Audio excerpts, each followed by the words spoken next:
In the name of the Father, the Son, and the Holy Spirit, one God, Amen. So last couple of lectures, we did go through section 1, which is why the Bible is unique. We took an introduction about the Bible and what is the difference between a holy tradition and the Holy Bible, and Christianity relating to the Holy Tradition and the Holy Bible.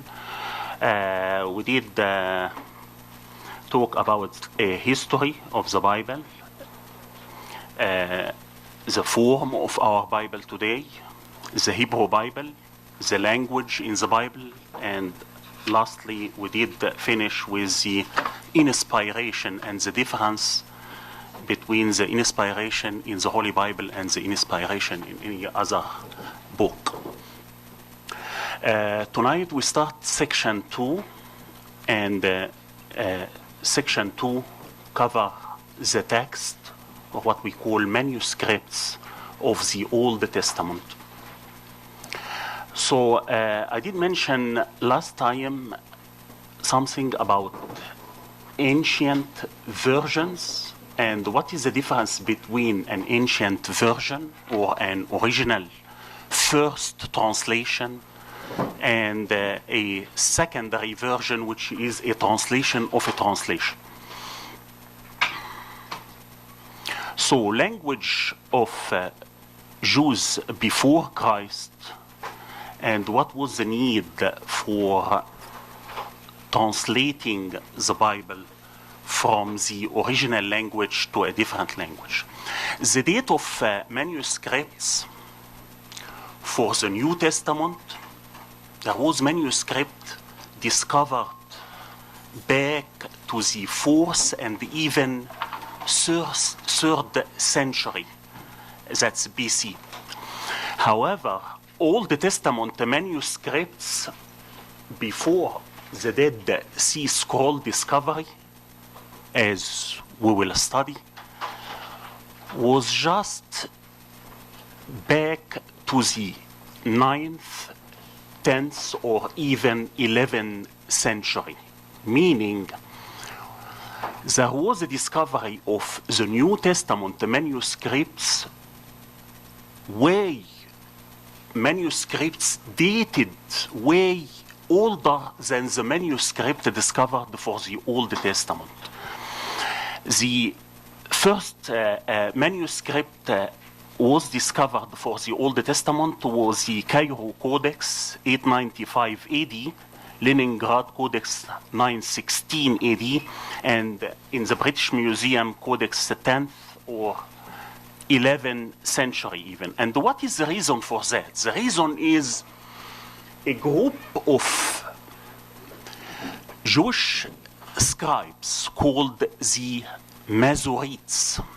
And I will stop at the Masoretes and mention the history of the Masoretes and how important those scribes did have an effect of those lost or undiscovered Old Testament manuscripts. Those Masoretes were most important scribes in history, and they were started their work between the 5th and the 10th or even up to the 11th centuries. Those Masoretes, you know, back then there was no what we call printed book out of the press. So an old version, an old book which is almost ruined for some reason, they wanted to get they would get a new copy. So they copy manually.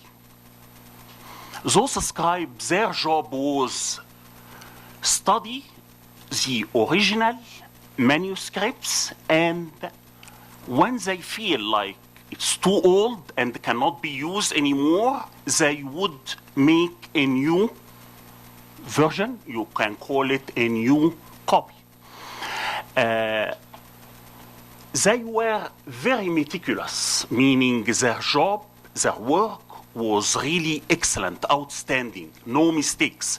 They used to count the word in each verse and make sure that even the number of letter is the same.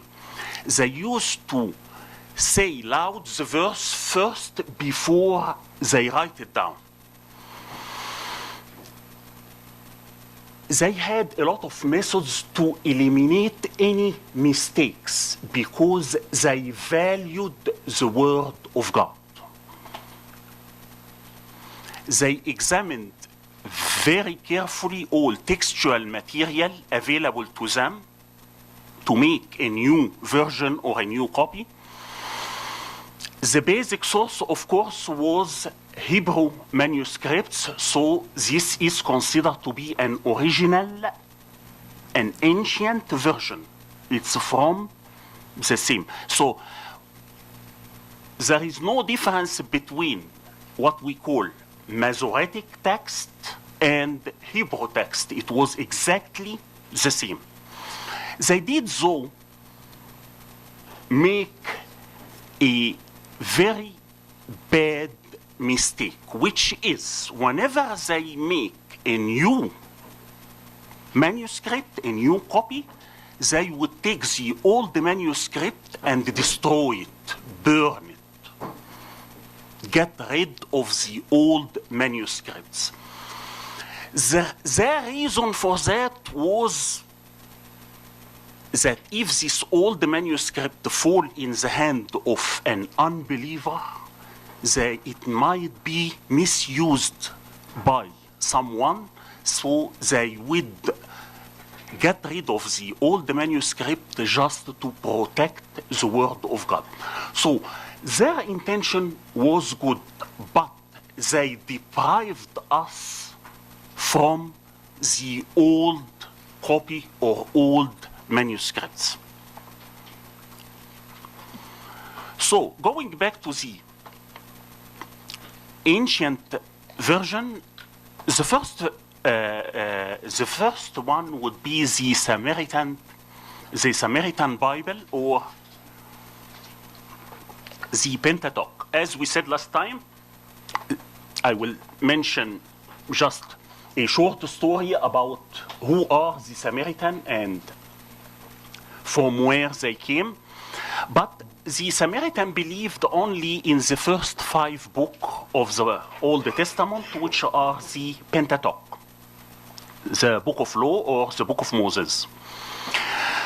The story where they came, we know about the Samaritan from the interview of Jesus in the New Testament with the Samaritan woman. Those Samaritan, I mentioned the last time the history of the kingdom of Israel, and we said first king of Israel was Saul, then followed by King David, and then King Solomon. And we know Rehoboam, who was the son of Solomon, was not wise as his father. And when Rehoboam came his time to take over the kingdom, he didn't listen to the elder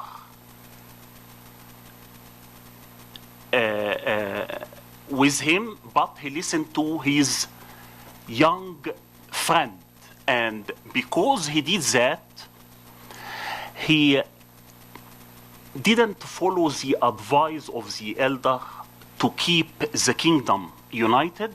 And Jeroboam, who was a person who worked for his father, King Solomon, came back from Egypt and he took over.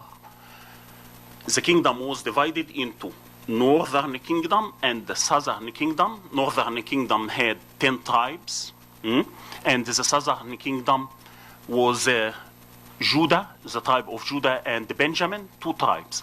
The northern kingdom was called Israel kingdom because it has most of the tribes, and the southern kingdom is kingdom of Judah. Now, the southern kingdom has the temple, and we know the religion of the Jewish back then, nobody can put any sacrifice except in the temple. Now, the northern kingdom, Jeroboam, because not letting the people, his people, coming down to the temple, so he was scared that the people to worship go down and he would lose his number. So he started to build a temple on the Mount of Gerizim in the north. And by doing that, there was a lot of disturbance between the two kingdoms. They are not friends anymore because Judah looked at all the 10 tribes as if they are non-Jewish. Those doesn't belong to the people of God because they didn't follow the way the God taught them to do sacrifice just in the temple. After that, there was a bad relation between the two kingdoms. Now, the capital of the northern kingdom was Shechem at the beginning, and then it was called Samaria during the time of King Omri. We know that the northern kingdom was exiled 135 years before the southern kingdom. The northern kingdom was exiled to the Assyrian Empire during Assyria, Ashur. And then that was in the year 722 BC. And then after 135 years, Judah kingdom was exiled to the Babylonian Empire. We know that they stayed in the land of Babylon. That was during the time of Prophet Daniel and so forth. They stayed for like 70 years. We said the land of Babylon, their language was the Aramaic language. After that, during the Persian Empire, when the Persian took over from the Babylonian, they allowed the Jewish, the Israelites, to go back during the time of Ezra. And as we said last time, Ezra was the first time who collected the book of the Old Testament to go back. But during their time in Babylon, 70 years, Ezra had all these books written in Hebrew. And as we said, second, third generation did not speak the Hebrew language anymore. They spoke the Aramaic. So there was the need to translate the book to the Aramaic language. That's in the northern that they had to translate. That was during the Babylonian exile. So it was during the first Assyrian exile, the northern kingdom, those were away, okay? After that, during the exile of the Babylonian, of course, there was Jewish everywhere, right? So in Babylon, there was Jewish from the 10 tribes which were exiled before Assyria, right? So all these people, when they came back to Palestine, their land, to rebuild the temple, still the difference between the Samaritan and the Judean, there was different, but when they went back to rebuild the temple. During their time in the Babylonian exile, the 70 years, there was a need to translate the Hebrew book to Aramaic language. But the southern kingdom wasn't affected with that. The southern kingdom was affected because the southern kingdom, as we said, they were exiled to Babylon. Okay? So when they came back, they had their own Aramaic translation in Babylon, and then I will mention what is the difference between. There was 3 different dialects, and that is why we do have what we call 3 different Aramaic targum in a second. So we did spoke about the Samaritan Pentateuch, and it is the same as the Hebrew version, but in Samaritan dialect, okay?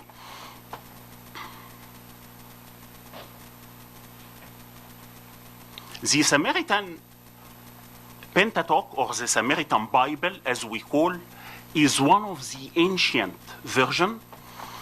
The text was written 4th and the 5th century BC. So that was way before even they did what we call Hebrew standardized version. And it was written before, way before the Dead Sea Scroll, when we study the Dead Sea Scroll. So we found up to today Samaritan Codex in Cambridge University, in some European library, and some people nowadays, whether they are Samaritan or Jew, or from the Gentile like us, have copy of this Samaritan Bible, the original Samaritan Bible. So it did survive till our time. Was it written on papyrus? It was originally, yes. But of course, after that, it was written, but it's the same translation, right? It's the same ancient version.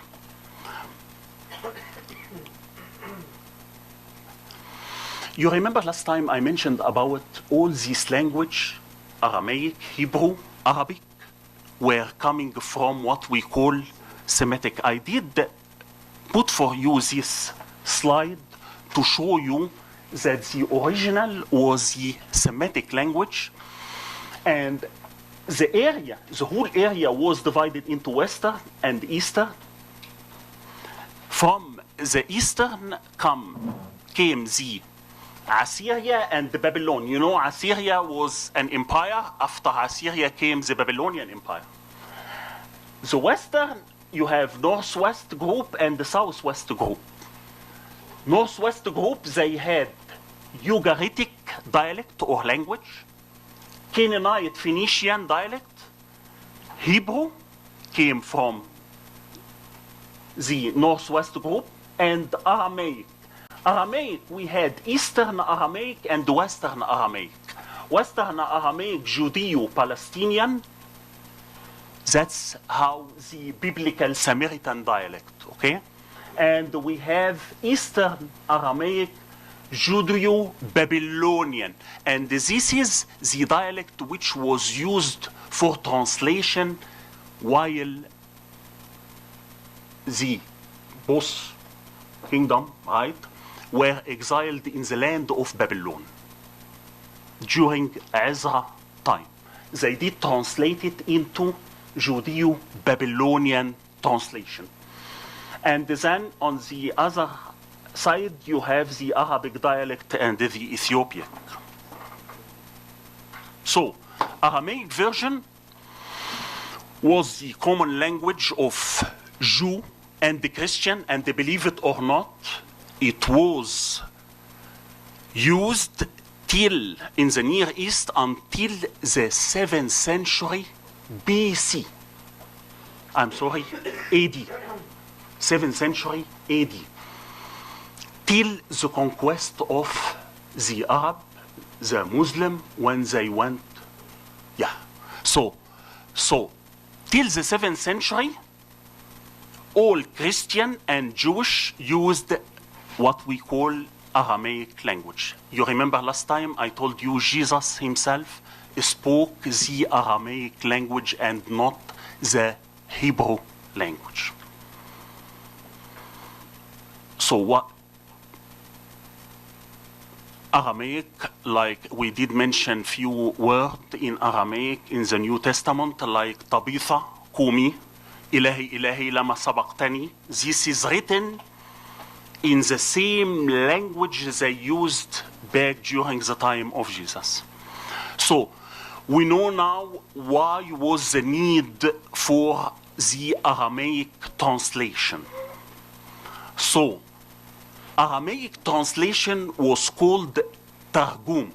Targum is a Hebrew word meaning targama in Arabic, meaning translation in English. As you can see, because they are all coming from Semitic, the Arabic and the Hebrew, Targum, targama, very close.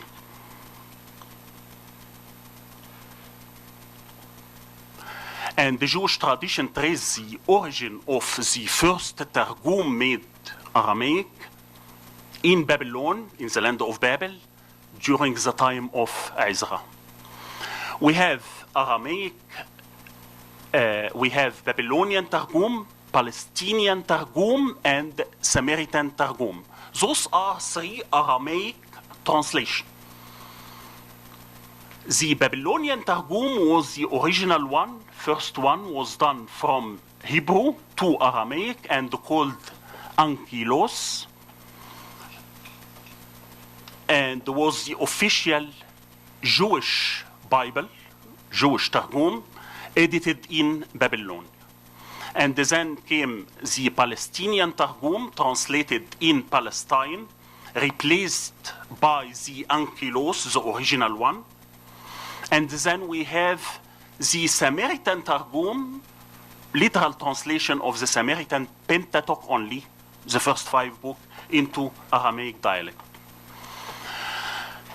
Now we come to an ancient version, which is the need for translation from original language. We said it's either Hebrew, we are talking about the Old Testament.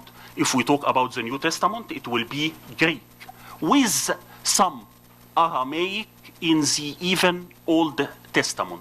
Like the book of Daniel, we will find a section in Daniel while he was in Babel. He wrote part of his prophecy in Aramaic.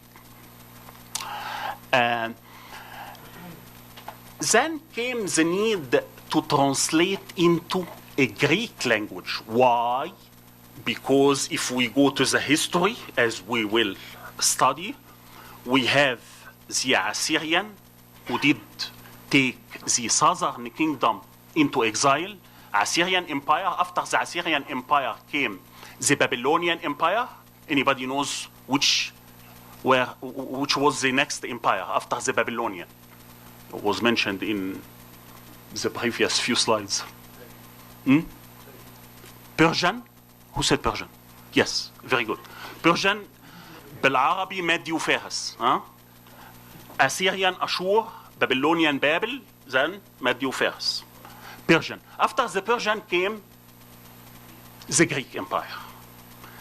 It's unfortunate you don't find anything about the Greek Empire in the Old Testament. You know why? Because the Old Testament copy we use now, it's a Protestant copy, and it doesn't has the Deuterocanonical book. You wanted to know more about the Greek Empire from the Bible, you read the Deuterocanonical book اللي هي الأسفار القانونية الثانية.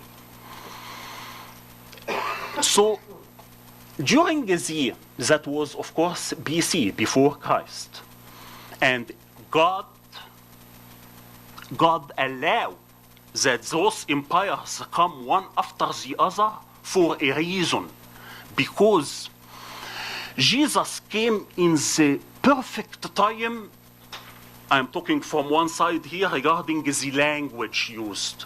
The Greek language is a very powerful, very rich language. There is a lot of Greek words cannot be translated into Arabic, cannot be translated into English. You don't get the full meaning of the word.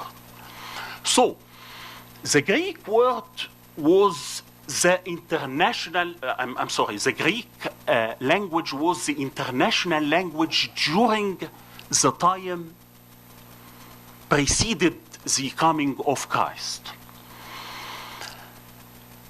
When they came back from Babel, they had this Aramaic version, but because of the effect of the Greek Empire, there was the need to translate from Hebrew and Aramaic to Greek language, because that was the popular language all over the world back then. And the first translation from Hebrew and Aramaic to Greek was, we mentioned that last time, the Septuagint. The story of the Septuagint, during the time of Ptolemy II, he was the governor or the emperor over Alexandria, Egypt. During his time, this guy did love books, did love reading. We had the most powerful library in Alexandria in the whole world. Everybody who come to visit Alexandria, coming with a book, he would take the book from him, make a copy, and put it in the library. So the Alexandrian library had tons of books. Was missing one very important book, which is the Hebrew Bible. That was during the year 250 BC. He did love the Hebrew, the Jewish people, and he did call on 70 elders, scholars, Hebrews from Palestine to come to Alexandria and stay there. And he did distribute for them the work of translating the Old Testament, the whole books, to Greek from the original language.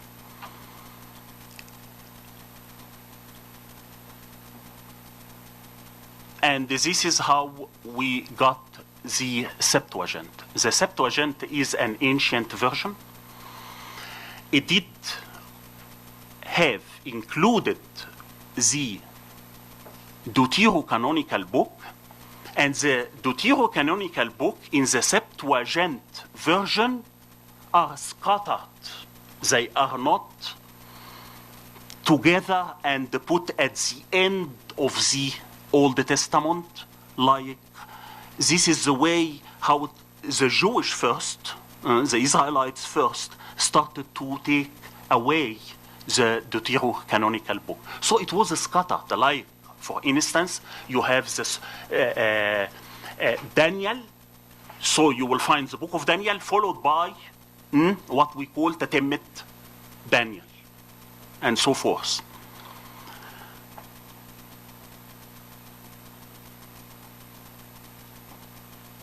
And here are the book included in the Septuagint. You have first the Pentateuch, which is, when you compare the Septuagint with our Bible today, you will find it almost the same. It is arranged through Hebrew, so they used the arrangement. If you remember last time we spoke about the Tanakh, Torah, Prophet, and Nebiyin and Ketubim. So Pentateuch has the 5 books we have now as the Pentateuch, the first 5 books of Moses. Then historical book, as you can see, Joshua, Judge, Ruth, and then first and the second King, which is our first and the second Samuel. Third and the fourth King, which is our first and the second King now. And then first and the second Chronicle, same. Esdras, first and the second, which is our Ezra and Nehemiah. We have after that poetical book اللي هم الأسفار الشعرية. Poetical book, Psalm, Proverb, Ecclesiastes, Song of Song, and then you see Job. The other 2 are considered to be 2 of the deuterocanonical book, Wisdom of Solomon and Wisdom of Sir. And then storybooks, Esther, and then Judith. Tobit is one of the deuterocanonical book. Prophetical book, we have the 12 minor prophets, from Hosea till Malachi. And then the four major, they had Isaiah, Jeremiah, Ezekiel. And here you can add Baruch, one of the deuterocanonical books. And the Song of the Three Children, the history of Susanna, and the Bell and the Dragon. Those are all in the deuterocanonical book. As you can see, the arrangement, the deuterocanonical book was scattered in the right place. And then the book of the Maccabees, which is during the period of the Greek Empire, first and the second, third, fourth Maccabees. So that was the first translation into Greek. So I have a question. In the notes, it's mentioning that we don't know how many books were translated by the Jewish people that came over to... The 70 translated all the book as you have it, all of them. The 70 or 72, they did translate the whole Old Testament, including the deuterocanonical book. And that is why, and we will see that if not the first Christian and the church are the one, it's the church which kept those deuterocanonical books from vanishing. It was taken off not by the Protestant, it was taken off by the Jewish, because the Jewish did not like the Christian in the first and the second century.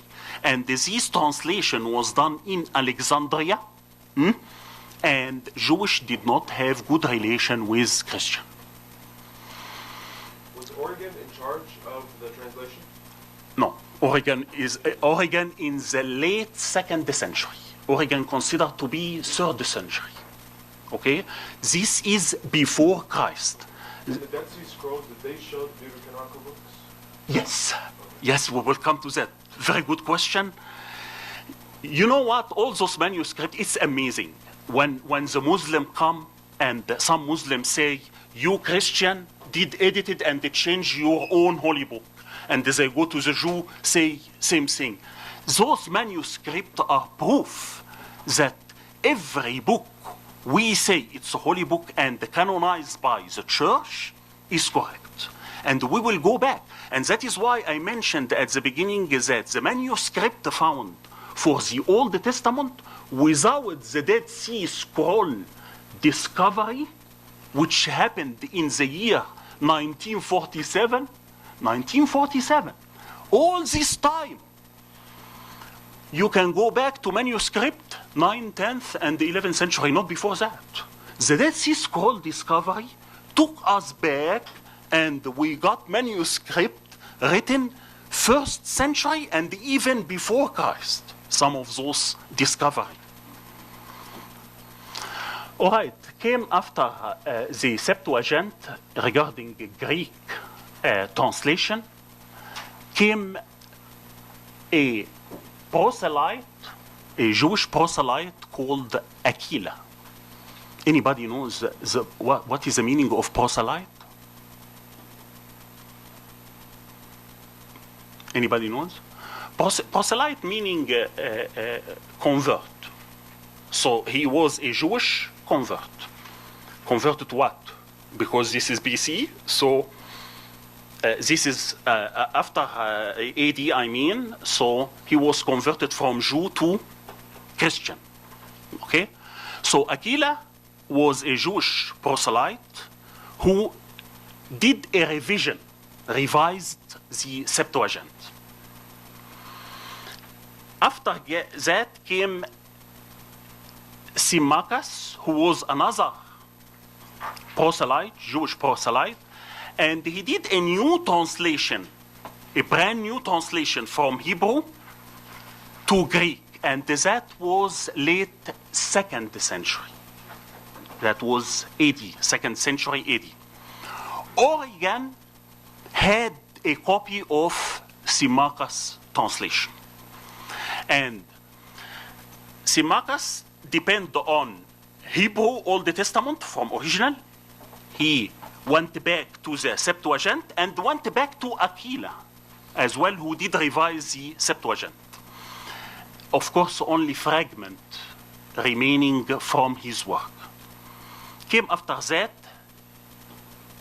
Theodotion,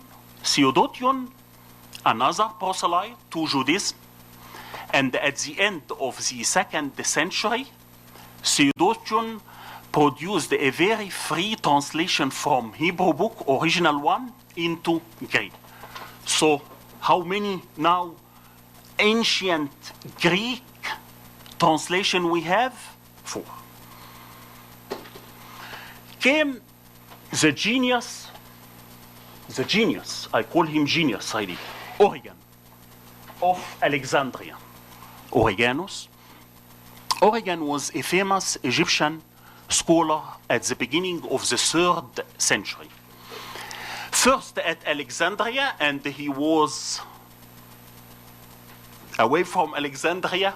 And when we come to patrology, we can discuss the story, how this happened, and how this really considered to be one of the greatest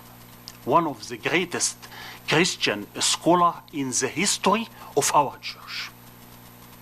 Actually, in the whole history. The work of Origen, which is so unfortunate, we don't have but just a few fragments left from his whole work. By the way, when we come to the interpretation of the Bible, Origenus come at the top. The church never had someone who did interpret symbolically the whole Bible from A to Z, both Old and the New Testament, like Origen. Didn't happen. He lived a big part of his life in Caesarea because he was the dean of the Theological College of Alexandria at some point. And he went and stayed in Caesarea, Palestine. And one of his famous and big complicated work is the hexapla.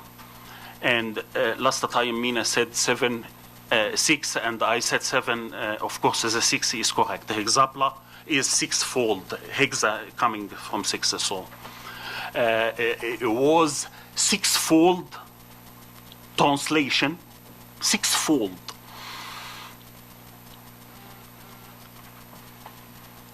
Six-fold book, which he called hexapla. That's the 6th column.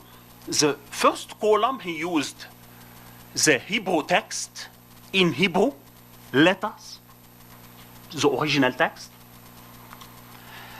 The second column he used the spelling out of the Hebrew as actually pronounced into Greek alphabet.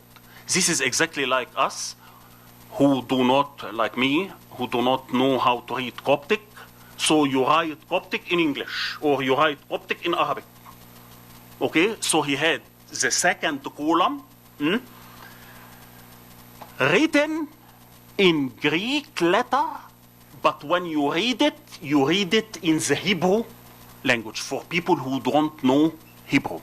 The third, he brought Aquila translation. The 4th column had the Marcus translation. The 5th column had the Septuagint modified, and then that was his own work. And then the 6th column had the early revision of the Septuagint by Theodotion. And here how it looks. Of course, it was more. It was about 7,000 page, and the hexapla remained in Caesarea and was used till the year 600 AD. It was done during the 3rd century and stayed till 600 AD. it was used, as we said last time, by Saint Jerome, who did translate to the Latin, first Latin translation. He used the hexapla in his work. One question. If it took 70 people to change from Hebrew to Greek, how come it's okay for a couple of, converts, such as Senecas and Aquila and Theodotion? He had, of course, he wasn't by himself. Senecas and Theodotion? Of course, he wasn't by himself. It's always a team work. But on the head of was Aquila. Some work was done by one person. It doesn't mean that it's bad work, because, as we said last time, when you look at the authenticity of a translation or of a version, you need to look what they used originally and how it became. Of course, after him came a lot of experts in the language, and they did review his work. But yeah, some of this work was done solely but by one person or two person, but others, like Saint Jerome, did not do all this work by himself. No. He translated into Latin, it wasn't by himself. Nowadays, a team of translators, when they wanted to do a new Bible version, this team is at least 50 to 100 expert in the original language. This is how it worked. And back then, as we said, Septuagint, it took 70, 72. This is the minimum, like this is an average. But it's always teamwork. Who leads the team? Yes, someone like Origenus, I am sure he had a lot of students under him working with him. Yeah. What is the need of having like multiple translations? Like if we have the Septuagint like from Hebrew to the Greek language, why did Aquila and Symmachus and all these people like? Okay, there is always you can always critics a version. Always, there is reason to critics. One thing is original manuscript. Was it available to these people or not?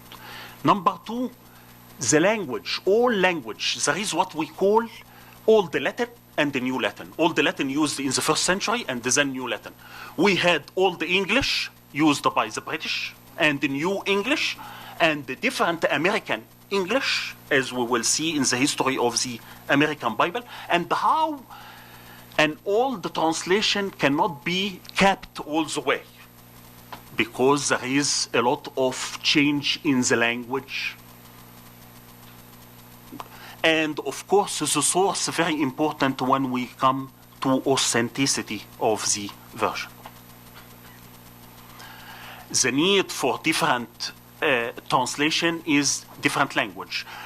Why you don't have that many, by the way, Greek translation.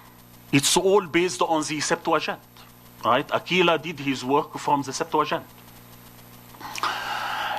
Then came the Latin version, and there was a need for Latin translation because of the Roman Empire, of course.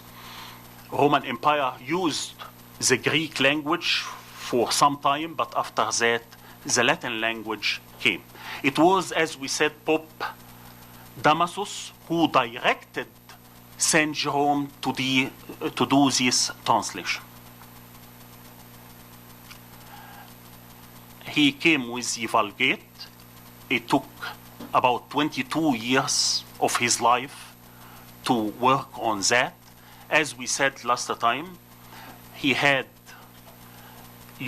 started by using the hexapla from Origen, and then he used the original book of Hebrew or original manuscript. We take a break, 5 minutes, and we continue. Coming after that, one of the ancient version we have is the Coptic version. There is a Coptic version for the Old Testament, a Coptic version for the New Testament. Unfortunately, the Coptic version of the Old Testament is a translation from the Septuagint, from the Greek, so it is considered to be a translation of a translation. But the New Testament Coptic version is a translation from the original Greek, so it is an ancient version. Both Old Testament and the New Testament Coptic version is very important for any scholars nowadays.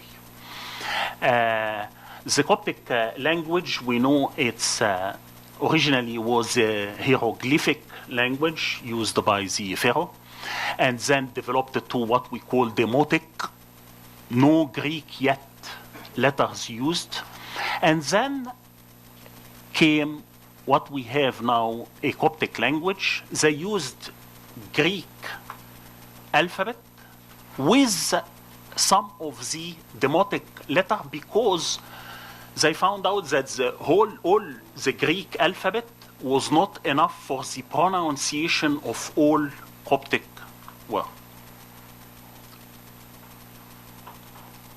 You know, going back to the Masorete, I told you they are very important group of scribes. The Masorete are the one who did devise or discover the Hebrew vowels. They didn't have A, E, I, O, U, so it was very hard for a regular person to read Hebrew. By introducing the vowels, they made it easy to read the Hebrew language. Here the Coptic version manuscript is back to the 2nd century. The British Museum on a papyrus paper containing some book of the Old and the New Testament. 3rd century during the life of Saint Anthony, 270 AD, and 4th century in the order established by Pachomius, a monk.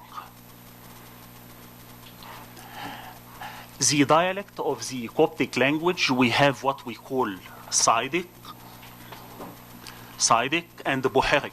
The one we use, the Coptic we use in our church is the Boheric language.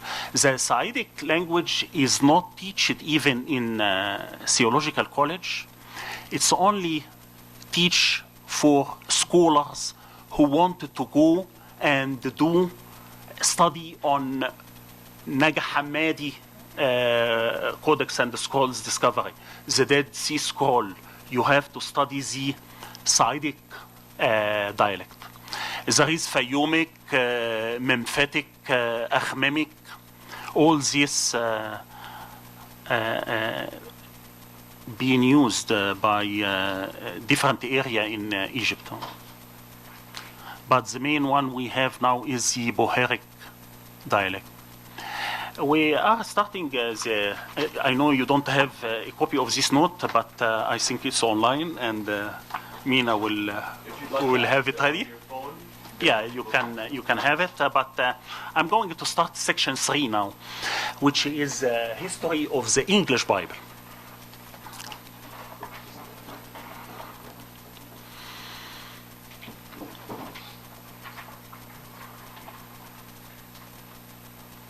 So, before Christ, 4th century was Hebrew, 3rd century Hebrew and the Greek, Septuagint, 2nd and the 1st century remained the Hebrew and the Greek. After Christ, the Old and the New Testament, Christianity entered Great Britain in the 4th century. The early Bible in England was mainly the Vulgate, because the Vulgate was the official Bible all over Europe.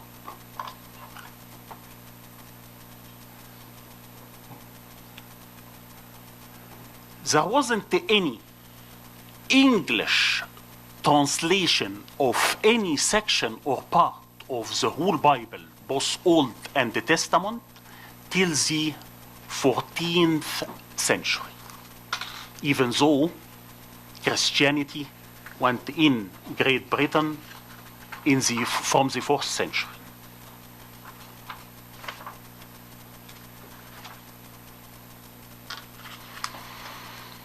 The 14th century started by William of Shoreham, who did some work on Psalm, the book of Psalm. Did have a lot of struggle, and they remained almost 1 century. Anybody who think or got an idea to have any translation from any previous version to the English language, they considered him as a heretic. And they would just burn this person, believe it or not. Till the first Bible in English was the Wycliffe Bible. So mainly the Latin Vulgate was used all the way till the 14th century in Europe.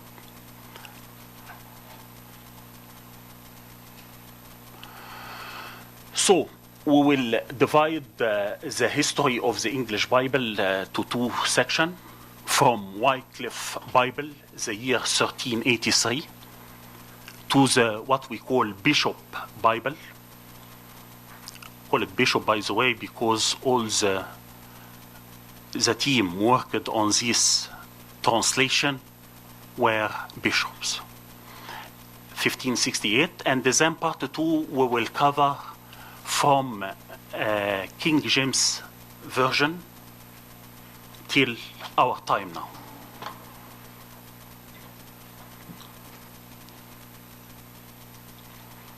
So, as we said, the Latin Vulgate was the main language as a Bible used from Saint Jerome, the 4th century, till all the way till the 14th century. Till came this guy, Wycliffe, the year 1382, and they had the first complete Bible in English, translated from Latin Vulgate. So it is a translation of a translation. Okay? Wycliffe was pronounced as heretical, and only 200 copies of probably thousands are still found of Wycliffe. Maybe some of you have seen Wycliffe Bible.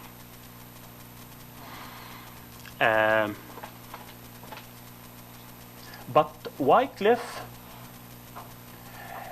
was really the one who set the principle of the translation into other language other than the Latin. The year, of course, it was not the whole Bible, but most of the book were translated from the Latin Vulgate. Tyndale, you all heard about Tyndale Bible? You have. So the Wycliffe came from the Latin. From the Latin Vulgate. And the Vulgate came from the Septuagint. So why did the English translations? No. By the way, the Latin Vulgate, Saint Jerome, he is considered to be an ancient original version because he translated from Hebrew and Aramaic. He did use part of the Hexapla from Origen. He did use Septuagint, but his translation was over 22 years from the original Hebrew. So why did the second canonical books, why were they deleted? It was not, the Latin, very good question. The Latin Vulgate had the canonical book, and that is why all traditional church, including the Catholic Roman Church, they have the problem with the publication of most of the Bible, we use King James Version, it's done by Protestant. Like Wycliffe, Tyndale, and all these people were Protestant mainly. And then we will see with the New International Version, they didn't care much about denomination, and they started to do translation, which is good for everybody. But still, those deuterocanonical book was taken off by the Jew, and then by the Protestant, they were happy that they don't have it. So all the translation after that didn't include the deuterocanonical book. Some of the new translation have the deuterocanonical book. Unfortunately, they are all together put after the Old Testament, between Old Testament and New Testament, and they don't call it like holy book, they call it holy scripture or whatever, but it's only for teaching and not canonized by those denominations. But we as Orthodox Church, the Roman Catholic, all traditional church, they believe in the canonicity of the deuterocanonical book. Came, yeah, it did, but probably segregated, probably at the end, but it was not considered to be canonized. Because my understanding, the Protestant church started with Martin Luther in the 1500s. Is that right? That's correct. That's correct. But I told you that the Hebrew Bible, which is done after Christ, we will study the Hebrew version, but the Hebrew Bible did not include those deuterocanonical books after Christ. Before Christ, they had it. And we will see when we study the deuterocanonical book, we will see how Jesus himself did refer to those books. Okay. Tyndale, 1526, he started by the New Testament, and it was original translation from the Greek, so it is an ancient version, it is a correct translation, but he did do a change from Wycliffe, like using the word church translated into congregation, priest translated into senior. And because the background is, he did face a strong opposition, and only 3 fragments now remain of the 18,000 copy he did print in a couple of years. 18,000 copy. Only 3 fragments remain. Tyndale did translated the Pentateuch from original Hebrew. And in August 1536 was found guilty of heresy again, and all this through the Great Britain king or queen. We'll see that. And was burned at the stake. They burned him. Why was it considered a heresy if it was from the Hebrew translation? Because he is translating into an English. The Church of Rome did control everything. They didn't want any other translation other than the Latin. And yes. They were considered, all those people who translated into English language were considered to be heresies that's coming from the Roman Church. When we come to the history of the Church, we will see this time how the Roman Church did really went over the limit with a lot of stuff. 1488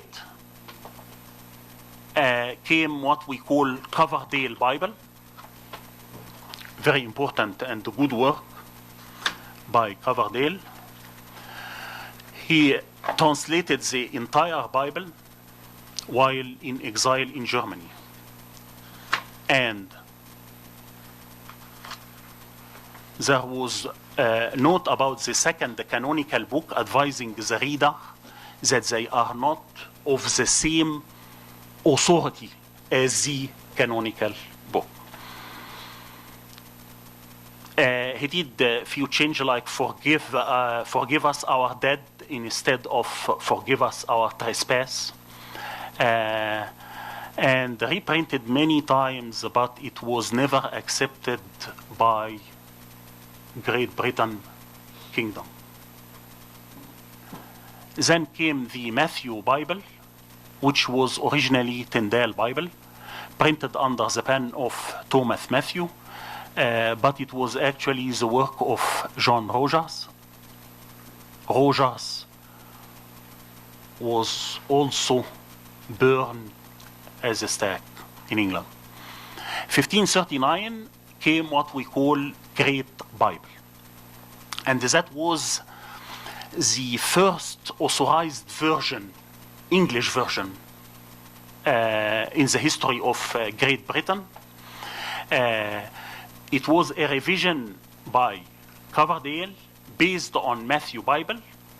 And they call it Great Bible because it was giant print. Of course, still we didn't have, I think, the print out of press.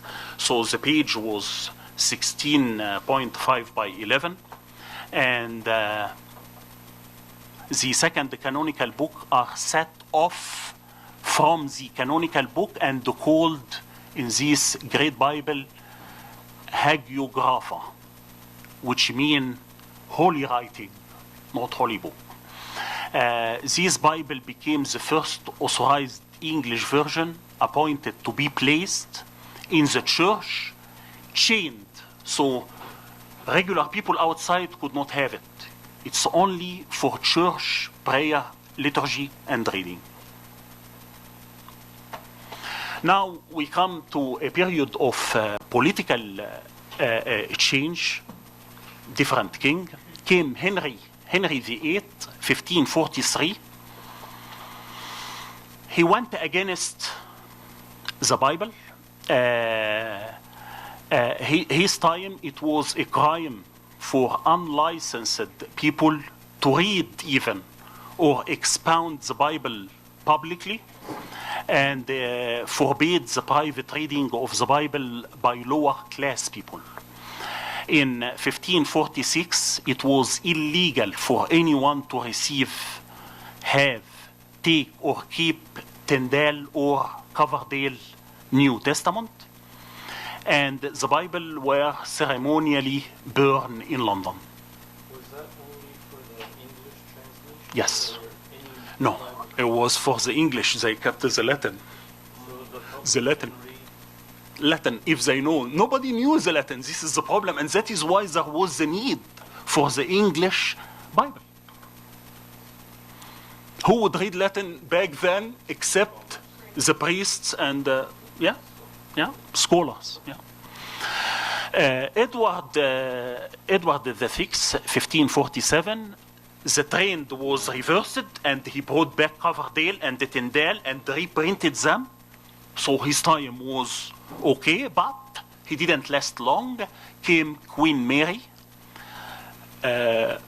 She reversed back. John Rogers, Thomas Cranmer were executed. Coverdale escaped. Only the Great Bible, who was authorized English version, remained. 1560 came what we call Geneva Bible, very important. It was a revision of the Great Bible at Geneva, Switzerland. Coverdale joined a group of Protestant scholars. 1560 came the Protestant, and to produce what we have now. Geneva Bible still exists. First English Bible to be divided into verse. Second, the canonical book were placed between, here we started, between the Old and the New Testament appendix. Here is the main problem with the Geneva Bible. Marginal notes are galvanistic in doctrine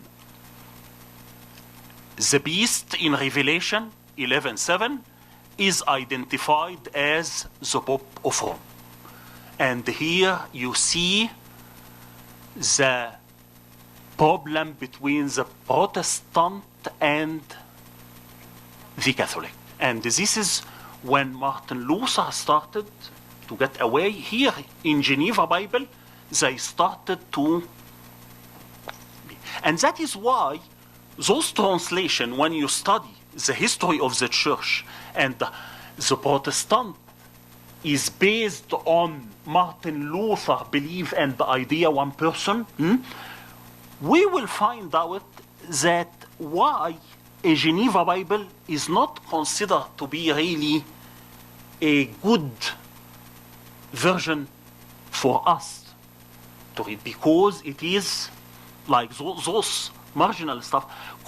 Why a person would interpret the devil by the Roman Catholic Pope?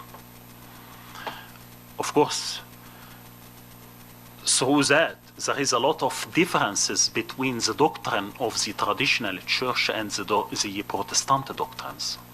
The basic stuff, they are Christian. We don't say the Protestants are not Christian. No, they are Christian. But there is a lot of difference in doctrinal wise between the Protestant and both traditional church, Catholic and Orthodox. And of course, when you come to the Orthodox church, both Protestant and the Catholic, there is a lot of doctrinal differences, yes.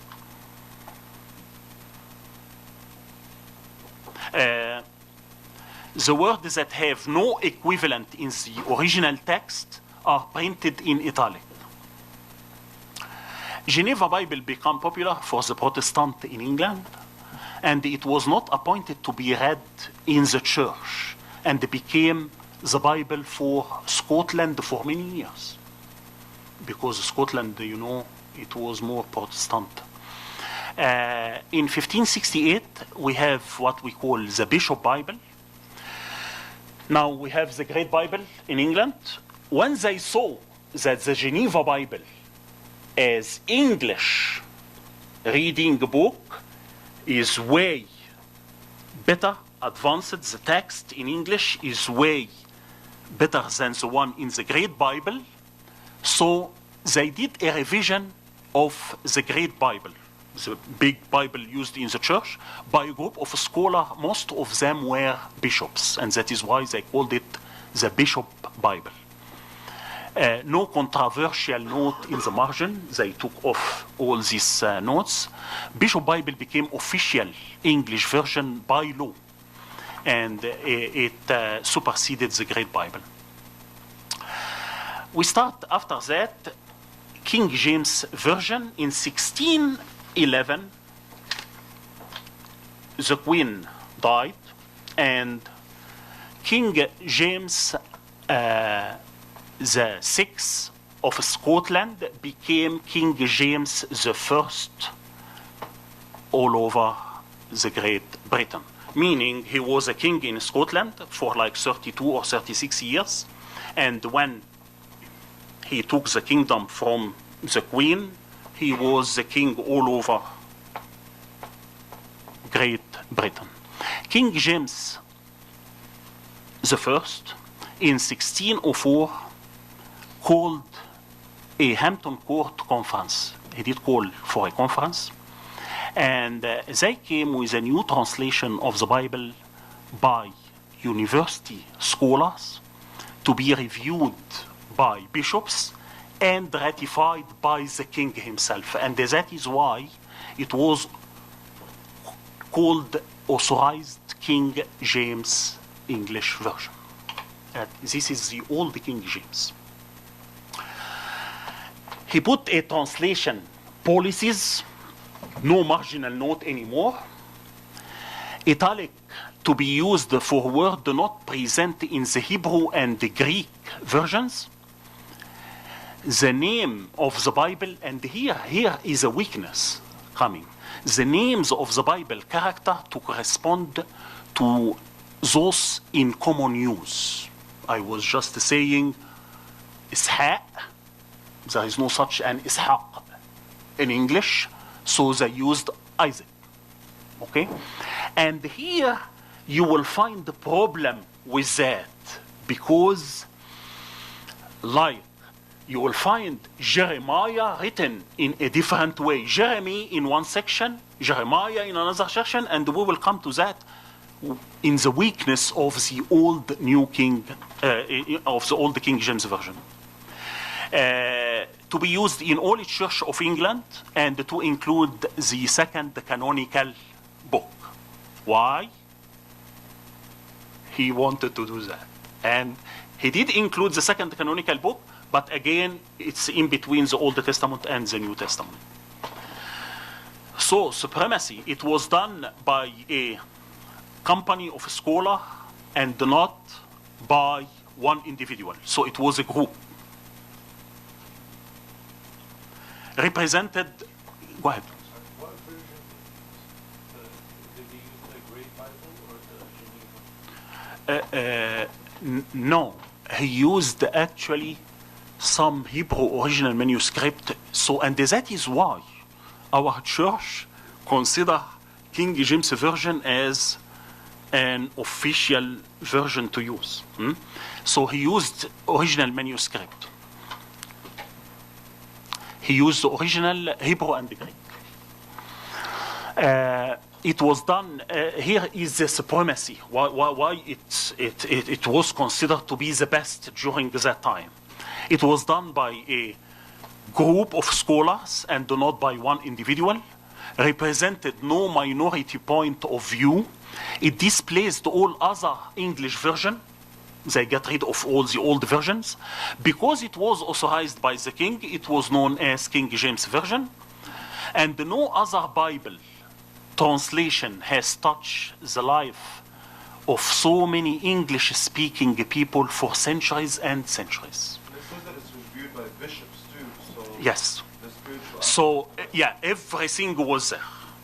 And that is why this version stayed for up to now. We are not using the old version, we are using the new version, but we will come why they came with the new King James Version. Were the bishops on? No, the bishops were from the church, like from the Catholic. Yeah, and it could be even if, no, those bishops, Protestants, they don't have bishops, by the way. Yeah, Protestant don't. Yeah. No, it was influenced more by the traditional church. And that is why our traditional church still use the King James Version. So there is a lot of reason why we picked the King James Version over other versions. We come to the weakness of the old King James Version and why there was a need for a new King James Version. Back during the time of the translation, 1604, the knowledge of Hebrew was inadequate, meaning this group were not really expert in the Hebrew as language, and they translated from the Hebrew language. King James Version translators used a Greek text for the New Testament known as Textus Receptus or TR, which came from the work of Erasmus, who compiled it from manuscript dating from 10th to 13th century. As we said, we didn't have the discovery yet of the Dead Sea Scroll. New King James Version, as you can see the date, 1982, we had already the Dead Sea Scroll. So we went back and looked at older manuscript. We went back and got expert in the Hebrew language. So all those were corrected in the new King James Version. And that is why, if you come to me and they say, is the old better than the new? I will tell you, no, the new is way better than the Old Testament. It is considered to be an original, an ancient version. We had sources for manuscript older than the one originally used, but back then, during the time of King James, they used the best they have. And that is why the question from Mario, why do we need to keep on doing translation after translation here? Good reason to get a new version. After 1611, some manuscripts were discovered. As we said, the Codex of Alexandrinas, dated 400. Other codex were discovered.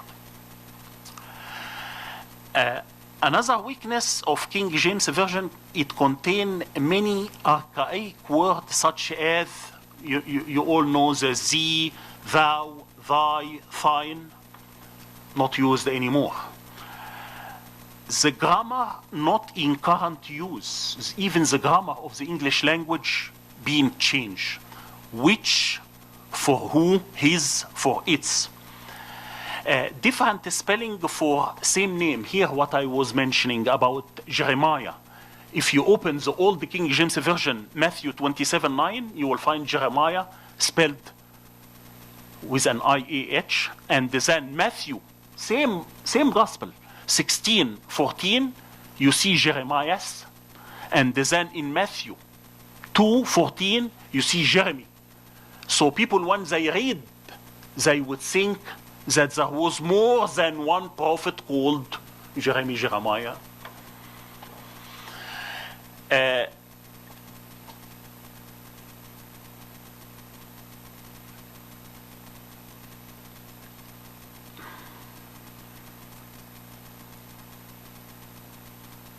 Bible manuscript after 1611 were not consulted, and then it came this new King version. Those are the English revised version in 1885, and the American Standard Version 1901. The English and the American came together because there is a difference between the English used in Great Britain and the English used in America.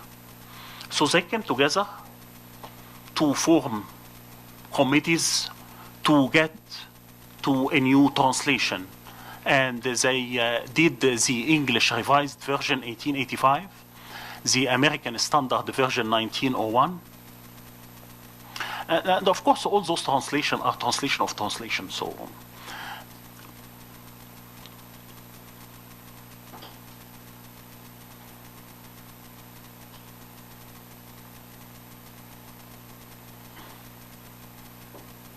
okay, I think we stop here and we continue. It's just a small part. Yeah, sure. Question.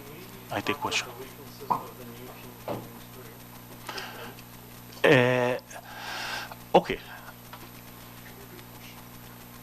The question is, can we talk about weakness of the new King James Version? I will tell you when we come, there is at the end of this section, like guideline for how to choose a better version for you. And this would answer part of this section. There is no one version or one translation which is absolutely perfect. There is always some weakness. Now, weakness may be like there is two different schools when it comes to translation. A liberal school, those are the group of scholars who wanted to translate the meaning. It doesn't matter word by word.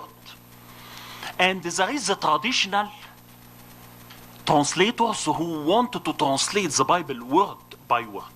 I tell you what, both are not 100% perfect, because translating word by word, sometimes you can lose the meaning. Translating the whole thing, the whole paragraph as a meaning, you may skip something, and this liberal group, the translators, not just need to look at the meaning. It's good. I'm not saying that this is bad, but you don't look at the meaning. You have to look at how the author of this section was thinking the spirituality of this author. So, as we said last time, the author were inspired by the Holy Spirit. Now, we don't have the Holy Spirit to inspire author. You are not an author, you are a translator. You translate. So, both have weakness. We cannot say. When you come to a New King James Version, it is one of the best. So the more we come in time, the more you will find, you will discover all the manuscript, the more you will understand the meaning and the spirituality behind what you are translating is better. It doesn't mean that New King James Version has no problem. We have a problem. After New King James Version, there is the latest one called the New International Version, which made so simple for anybody who can read. Again, when you give a child who just barely can read, you wouldn't give him a Bible which is translated. When someone, a student, a theological student who wanted to sit and study hard, you have to give him a special version. So each version, like picking a version, differ from a situation. You cannot read in the church for someone who are believers, something for an unbeliever who want just to read the Bible as if he is reading stories. So there is. When it comes to New King James Version, at the time it was done, it did cover all this. So you can say back, same way as King James Version, you can say at the time there was no weakness. We found the weakness when we came to a new one. Same thing. So you cannot say it's perfect 100%, but it is probably the best we have, and that is why our church still use New King James Version now over Old King James Version. Any other question?